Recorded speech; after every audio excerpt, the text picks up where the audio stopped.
misollarimiz to'xtalib o'tamiz. Bizda aytibdi, demak, birinchi misolimizda 17 minus 8 debdi.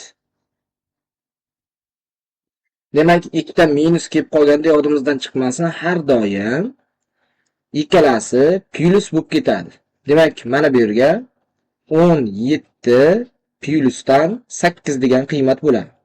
Barobar, demak 17 ga 8 ni qo'shadigan bo'lsak, 25 ga teng bo'ladi.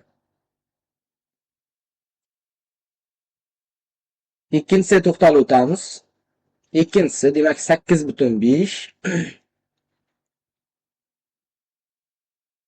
8,5 ayrilgan, yana minusdan 3,5 debdi. Demak, 8,5 endi bu yerda ikkita minusimiz plus bo'lib ketadi. Plusdan 3,5. Xo'p, demak, ikkalasini qo'shadigan bo'lsak, 12 ga teng bo'ladi qiymatimiz. Uchinchisiga to'xtalib o'tamiz. Minusdan 10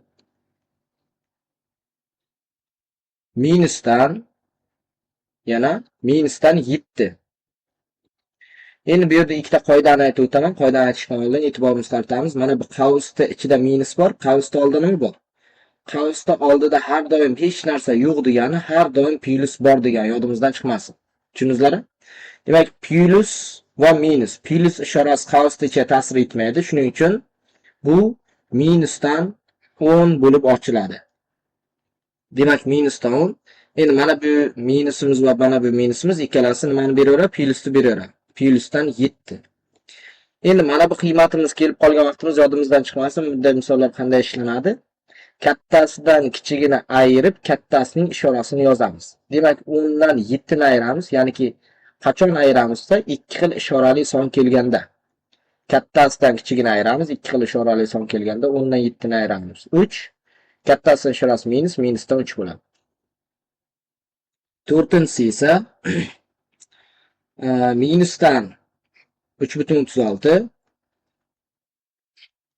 plusdan minus 1.